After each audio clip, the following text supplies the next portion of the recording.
রাজ্যের সেরা সরকারি কলেজের মর্যাদা পেল কোচবিহারের ABN Shil college.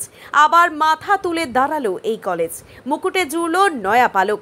National assessment and accreditation council তাদের রিপোর্টে জানিয়েছে পশ্চিমবঙ্গের সরকারি কলেজগুলোর মধ্যে শীর্ষে রয়েছে উত্তরবঙ্গের এই কলেজ। অবিভক্ত বাংলায় উত্তরের প্রেসিডেন্সি হিসেবে পরিচিত ছিল এই কলেজ। ভিক্টোরিয়া ছিল সেই সময় এর নাম। কলেজের প্রথম ভারতীয় অধ্যক্ষ হিসেবে এসেছিলেন বিশ্ববিখ্যাত দার্শনিক ব্রজেন্দ্রনাথ শীল। পরবর্তীকালে তার নামেই কলেজের নামকরণ করা হয়। কলকাতার বেথুন কলেজ গত বছর A+ পেয়ে সরকারি কলেজ হিসেবে শীর্ষস্থান পেয়েছিল। এবার সেই বেথুনের স্কোর ছাপিয়ে 1 নম্বর হলো এবিএন শীল কলেজ। এই কলেজ 1888 সালে মহারাজা নৃপেন্দ্রনারায়ণ স্থাপন করেছিলেন। এখানে ভারতের বহু কৃতি সন্তান পড়াশুনো করেছেন। স্কুল শিক্ষার প্রসঙ্গ এলে চিরদিনই এই জেলায় একাধিক স্কুলের নাম উচ্চারিত হয়, কিন্তু উচ্চশিক্ষার ক্ষেত্রে সেই উজ্জ্বল রেখার অভাব অনুভূত হয়েছে বারবার। এবার সেই অভাব দূর করে নতুন করে মাথা তুলল এবিএন শীল। নতুন মাইল ফলক রচনা করল শতাব্দী প্রাচীন এই কলেজ। এবিএন শীল কলেজ যে সেরা শিরোপা পেয়েছে, কি বলবে, কি জানাবে? হ্যাঁ, এই কলেজ আগের থেকে অনেকটা মানে প্রথম থেকেই অনেক ভালো ছিল। তো এইবার আগের বছর এ পেয়েছিল, তো এই বছর এটা A+ হয়েছে, মানে আগের 5 বছর ন্যাক যখন এসেছিল। তো এমনি খুবই ভালো লাগছে আমাদের কলেজকে এরকম একটা ভালো জায়গায় যেতে দেখে, খুবই ভালো লাগছে। আর আমরা সবাই অনেকটা মানে অনেক ভালো মতনই ক্লাস করছি এখানে। স্যার ম্যামগুলো খুবই ভালোভাবে ক্লাস করাচ্ছে আমাদের, যার জন্যই আজকে এত ভালো কলেজ হিসাবে প্রতিষ্ঠিত হয়েছে। প্রথমে জেনে নেওয়ার চেষ্টা করবো যে কোচবিহার এবিএন শীল কলেজ সেরা কলেজের শিরোপা পেয়েছে, কেমন লাগছে এবং কি জানা? না, খুবই ভালো লাগতেছে। আমাদের আশা ছিল যে ন্যাক ঢুকবে কলেজ, ন্যাকে যখন ভিজিট আসবে 29-এ তোমার ন্যাক ভিজিট ছিল, 29 এপ্রিল ছিল, এপ্রিলে ন্যাক ভিজিট ছিল। তো আমরা জানি যে ভালোই আসবে, মানে A+ গ্রেড পেয়েছে, তো অবভিয়াসলি খুব সুন্দর লাগতেছে। আর পশ্চিমবঙ্গের মানে গভর্নমেন্ট নাম্বার 1 কলেজ আমাদের। এর পরের জেনারেশন যারা ভর্তি হবে তাদের জন্য কি বার্তা রয়েছে তোমার? তাদের জন্য বার্তা কি, কলেজ ভালো, তারা আসুক, মানে কলেজের মতো এনজয় করুক, কারণ কলেজও ভালোভাবে করুক। তো এই জন্য পড়াশোনা করবে, আড্ডাও মারবে অবশ্যই, সবই দরকার কলেজের গর্ব বজায় রাখবে, এটাই আশা করছি আমরা সবাই। আমার হচ্ছে মৃন্ময় বর্মন। কোন ডিপার্টমেন্ট? আমাদের বিএসসি প্রোগ্রাম, সেমিস্টার 6 সেম। ধন্যবাদ। তো ছাত্রছাত্রীদের সবারই ভালো লাগছে, কারণ আমাদের অধ্যাপকরাও যেরকমভাবে আনন্দিত হয়েছে সেরকমভাবে আমরাও ছাত্রছাত্রীরাও খুব আনন্দিত। এটা যে আমাদের কলেজ কোচবিহারের মধ্যে একটি আগাগোড়াই একটি ঐতিহ্যবাহী কলেজ, যেটা অনেক আগের থেকে ঐতিহ্য বহন করে চলে আসছে। তো আমরা সেটারও চেষ্টা করি যে আমরাও সেই ঐতিহ্যটাকে ধরে রাখতে পারি সকল ছাত্রছাত্রীরা। আর এটা খুবই ভালো লেগেছে যে আমাদের A+ হয়েছে, ছিল।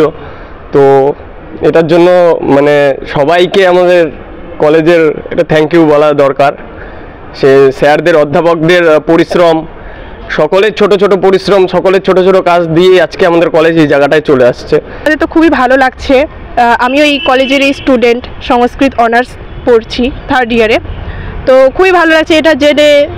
আগে তো জেনেছিলাম যে হচ্ছে A+, এতে আছে, তো এখন সেদিন যখন আসলো রেজাল্টটা A+, তো আমরা ভীষণভাবে গর্বিত। বিশেষ করে আমি এই কলেজের একজন স্টুডেন্ট। তারপর হচ্ছে খুবই ভালো লাগছে, সব দিক থেকে এত সুন্দরভাবে মানে অ্যারেঞ্জমেন্ট করা হয়েছে যে সেদিন যখন ন্যাক আসলো। তো আমরা থাকতে পেরেছিলাম, এটা আমাদের কাছে খুবই সৌভাগ্য। এর আগে যখন এসেছিল তখন তো আমরা থাকতে পারিনি, তো এটা আমাদের প্রথম এক্সপিরিয়েন্স যে ওনারা আসছেন, পরিদর্শন করলেন, সব কিছু খুবই ভালো লাগছে এই ব্যাপারটা। আমি চাই 5 বছর আরও কিছু ভালো করার, যে পরবর্তীতে আমরা আরও ভালো কিছু করতে পারবো, এটাই আশা রাখছি। না, ইতিহাসটা বলতে এটা 135 বছরের কলেজ। মহারাজা নৃপেন্দ্রনারায়ণ 1888 সালের 15ই জুন এই কলেজটা প্রতিষ্ঠা করেন, এবং প্রথম খুব শর্ট স্পেলে 3 জন ব্রিটিশ প্রিন্সিপাল ছিলেন। তারপরে প্রথম ভারতীয় প্রিন্সিপাল হিসাবে এখানে যোগদান করেন হচ্ছে আচার্য ব্রজেন্দ্রনাথ শীল। তিনি এখানে 18 বছর অধ্যক্ষের পদ সামলেছেন এবং পড়িয়েছেন। এখান থেকে আমাদের যদি খুব প্রথিতযশা ছাত্র বলি তাহলে মনীষী পঞ্চানন বর্মা এখানকার ছাত্র, আব্বাস উদ্দিন এখানকার ছাত্র, খুব হালের যদি বলি আমরা তাহলে অমিয় ভূষণ মজুমদার এখানকার ছাত্র, শীর্ষেন্দু মুখোপাধ্যায় এখানকার ছাত্র। তাছাড়াও দেশে বিদেশে অগণিত ছাত্রছাত্রী যারা বিভিন্ন শিক্ষাক্ষেত্রে বড় বড় প্রতিষ্ঠানে সায়েন্টিস্ট হিসাবে, অধ্যাপক হিসাবে প্রতিষ্ঠিত আছে।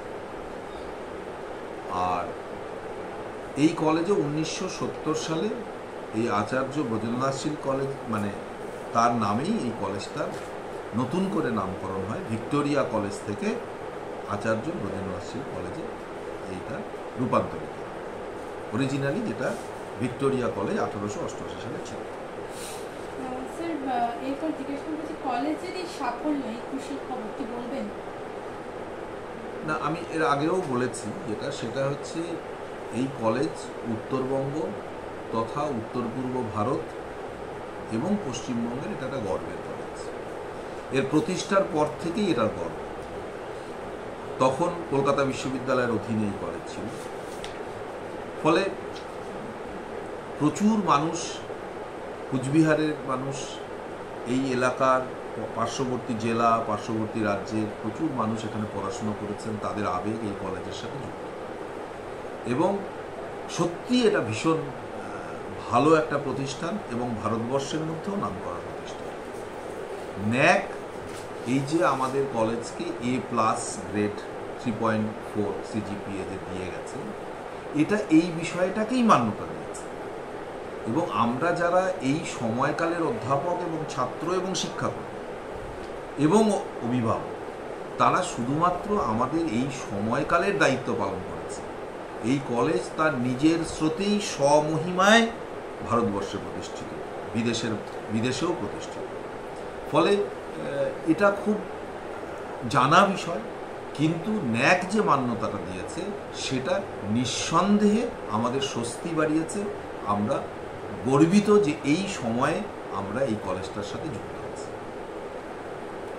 খুবই ভালো লাগছে, পশ্চিমবঙ্গের মধ্যে প্রথম হয়েছে আমাদের এই কলেজ, মানে আরও উন্নত হয় যাতে, এটাই আশা করব। এমনিতেই তো ভালো আছে এই কলেজ, আগের থেকেই একটা প্রচলিত ছিল এভেনশিল কলেজের, এখন আরও ভালো হচ্ছে। আশা করব ভবিষ্যতে যাতে আরও ভালো হয়। স্যার ম্যাডামরা খুবই কোঅপারেট করে আমাদের, খুবই হেল্পফুল। সব কিছুই আমরা ফেসিলিটি পাই লাইব্রেরি থেকে, বিভিন্ন জায়গা থেকে। তো আশা করব যে এরপরে আরও যারা আমাদের পরের জেনারেশনরা আছে তারাও যাতে সেরকম আরও বড় বড় ফেসিলিটি পায়, স্কলারশিপের মাধ্যমে, তারপরে লাইব্রেরি আরও যা যা থ্রু আছে সব থ্রুতের মাধ্যমে যাতে ওরা ফ্যাসিলিটি পায়, এটাই বলবো। তোমার নাম? অঙ্কিতা দত্ত। কোন ডিপার্টমেন্ট? আমি প্রোগ্রাম কোর্সের ছাত্রী।